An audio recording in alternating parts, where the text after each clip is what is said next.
So mga mi, dumating na yung order ko. This is from Delhi. So ito yung ating pen and ito naman yung ating refillable.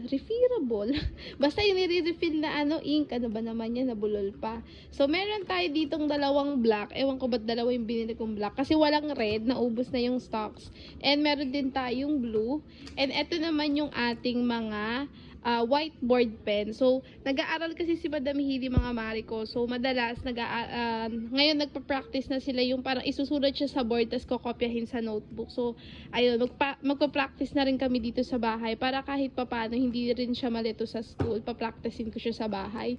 So, etong na to, whiteboard pen mga Mariko, maganda to kasi nare-refillan siya.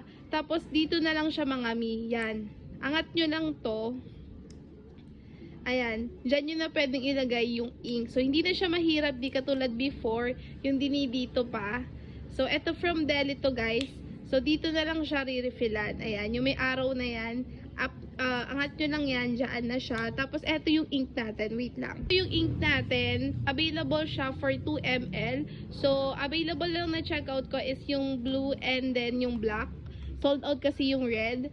So, ito, papakita ko siya sa inyo sa loob. Wait lang. Ito yung itsura ng ink natin, mga B. Open nyo lang yan.